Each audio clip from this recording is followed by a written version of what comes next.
Welcome to today's deep dive. We've got a specific piece of hardware on the desk today, and it's the VBS-HDIP-705POE from Just Add Power.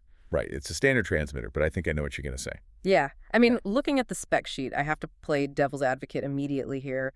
This is a 1080p device in an industry that is aggressively pushing 4K and 8K. Exactly. So isn't a 1080p transmitter essentially e-waste at this point? Why are we even dedicating a deep dive to it? Well, that's the obvious reaction, right? But looking at the source material from HDTV Supply, this unit isn't trying to compete with your high-end cinema scalers. Right, because it's AV over IP, taking video sources and putting them onto a network. Yes, exactly. It's designed to solve the mixed resolution headache that plagues real-world installs. Our mission today is really to understand how this device bridges the gap. You mean the issue where one legacy source drags down the capabilities of the entire network? Precisely. This device creates a bridge. It sits in the Just Add Power ecosystem, so it's fully compatible with their 3G Ultra and 2G Omega lines. Okay, nice. Yeah, and it specifically targets sources that simply don't need 4K.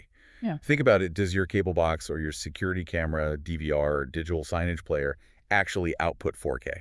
Probably not. Fair point. Right. So instead of burning money on a 4K encoder for a 1080p source, you slot this in.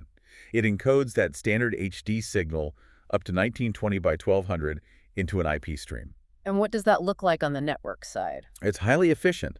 It sits right between 180 and 500 millibays. Wait, 180 to 500 millibps? That's a key metric. Right. Because if you're designing a system on a gigabit switch, keeping a stream under 500 leaves significant headroom. You aren't choking the pipe for other traffic, which is critical if you're stacking 20 or 30 of these in a rack. Yeah, that makes sense. And it does that with ultra-low latency and instant switching. It's built to feel like a direct connection, even though it's packetized data. Here's my concern, though. Usually when manufacturers offer a budget or legacy transmitter, they gut the features, specifically the audio. Right, the audio gets downgraded. Yeah, so if I use this for a 1080p source in a home theater setup, am I going to be stuck with stereo PCM? See, that is the interesting anomaly with the 705 POE. While the video is capped at HD, the audio processing is fully unlocked. Fully unlocked. It supports all lossless audio formats, specifically including Dolby Atmos. Okay, that's a massive distinction. So I could technically have a high-end audio processor receiving an Atmos signal, even if the video source is just a standard Blu-ray or a streaming stick running at 1080p? Correct. It decouples the video resolution from the audio quality. You don't have to sacrifice your immersive soundstage just because the video source isn't 4K. Which is incredibly valuable for retrofit jobs where audio is priority one. Exactly. Let's touch on the management side. If this is sitting on a VLAN somewhere, how do I know it's actually broadcasting? It has a feature called Image Pull.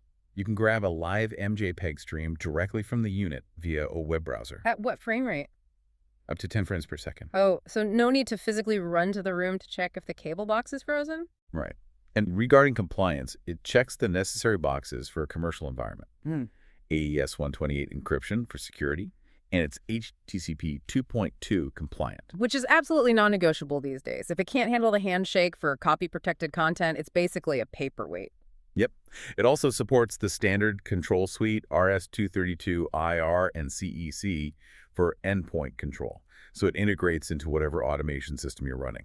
Now, the unit is sourced from HDTV Supply, and they've been pushing this under their Wolfpack branding. Right, a vendor with a 25-year history. Yeah, and looking at the reception, it seems to have a very specific reputation. It's an infrastructure reputation. The reviews aren't raving about flashy features. I noticed that. You have Jeffrey C. leaving an enthusiastic excellent, but then you have Jason M. with his incredibly understated, it was fine. Yeah, it was fine, but that's because they are focused on uptime. It's the kind of device you install and forget about because it doesn't crash. Reliability over novelty, which for a 25-year-old vendor is pretty much the brand identity. So if we synthesize this for everyone listening, the 705 POE is a robust tool for distributing 1080p video over a gigabit Ethernet network. Yep.